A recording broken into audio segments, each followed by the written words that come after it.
Hello' বন্ধু-বান্ধৱীসকল, কি খবৰ? আপোনালোকৰ ভালনে? সকলোৱে চাগে ভাত পানী বনোৱাত ব্যস্ত হৈ আছে। ময়ো ভাত পানী বনাব লৈছোঁ। মইনো কিহেৰে বনাব লৈছোঁ তাকে বোলো আজি আপোনালোকক অকণমান দেখুৱাওঁ বুলি ভাবিছোঁ। মই কাটি থৈছোঁ, ইয়াত আছে জিকা, ঢেকীয়া, ৰঙালাও আগ আৰু আলু কাটি থৈছোঁ। এইখিনি মাছৰ লগত নলটেঙা দি টেঙা বনাম, টেঙা জোল বনাম আৰু বনাম চাটনি। চাটনিটো মেইন দেই, চাটনি মেইন। ইয়াত আছে পদুনা আৰু মান ধনিয়া আছে, ইয়াত জলকীয়া দি আৰু আছে ইয়াত নৰসিংহ পাত আছে। এইখিনি গোটেইখিনি মিক্স কৰি এখন ধুনীয়া চাটনি বনাম, জ্বলা চাটনি। আৰু টেঙা শাকৰ লগত চাটনি অকণমান চেলেকি খাবলৈ বিৰাট ভাল লাগিব।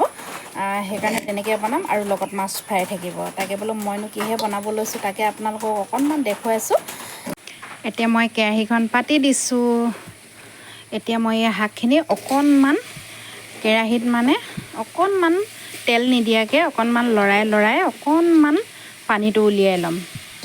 আমি লেৰেলাই লোৱা বুলি কওঁ, লেৰেলাই ল'ম অকণমান সিজাই ল'ম আৰু দেই, সিজাই ল'ম। এইটো ভাষা আৰু য'ত যেনেকৈ চলে। অকণমান পানীটো উলিয়াই ল'ম। ইয়াত নিমখ অলপ দি দিম ইয়াত, তাৰপিছত গৰম পানী দিম। বইল শাক যিহেতু মই ইয়াত হালধি নিদিওঁ, টেঙা দিম, সেইটো কাৰণে মই ইয়াত অকল নিমখ দিছোঁ।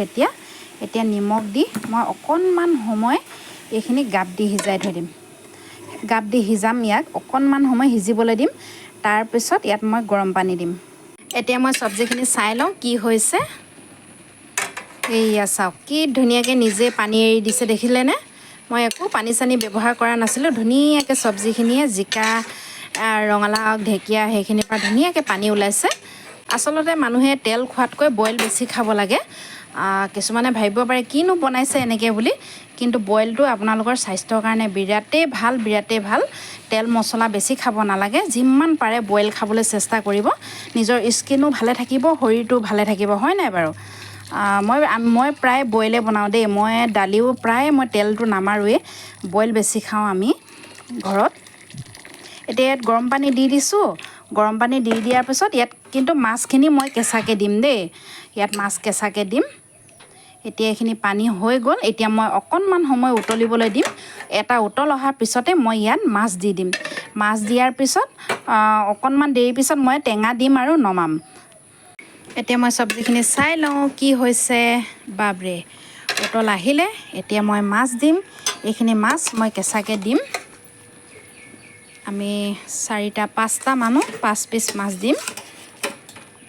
আৰু কেঁচাকৈ দিয়া মাছৰ সোৱাদটো কিন্তু তামামেই ধুনীয়া বুলি কৈছোঁ নহয়।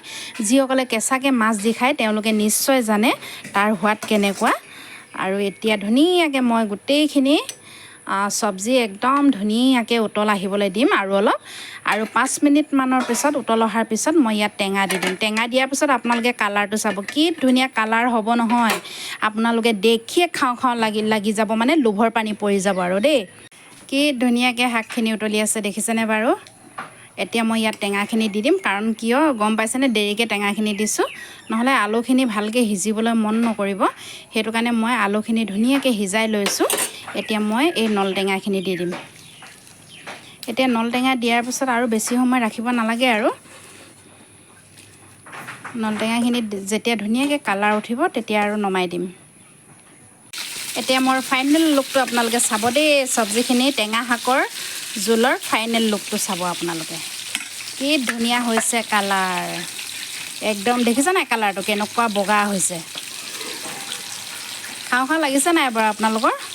কাৰ খাওঁ লাগিছে? একদম জল্দি আহি যাওক দেই। টেঙা জোল শাকৰ ভাত, মাছৰ লগত টেঙা চব্জি, কেনেকুৱা মজা লাগিব আৰু।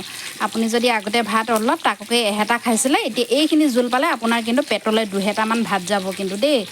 আৰু একদম নিৰোগী হৈ থাকিব এইখিনি চব্জি খালে আপোনালোকে। এনেকৈ আপোনালোকে প্ৰায়ে বনাই খাবচোন। একদম তেল মছলা আপোনালোকে একেবাৰে নিদিয়াকৈ চিম্পুলকৈ বনাইছোঁ, একো ব্যৱহাৰ কৰা নাই। এতিয়া মই ইয়াত ধনিয়া পাত দিম আৰু নমাই দিম লগে লগে। ধনিয়া যদি আছে দিব, নহ'লেও নাই। কিন্তু মোৰ এই মান ধনিয়া আছিলে কাৰণে মই অলপ দি দিছোঁ, ডাঙৰকৈ কাটি, চেণ্টৰ কাৰণে ভাল লাগিব অলপ। কেনেকুৱা লাগিলে আপোনালোকে কিন্তু ভিডিঅ'টো চাই মোক জনাবলৈ একেবাৰে নাপাহৰিব।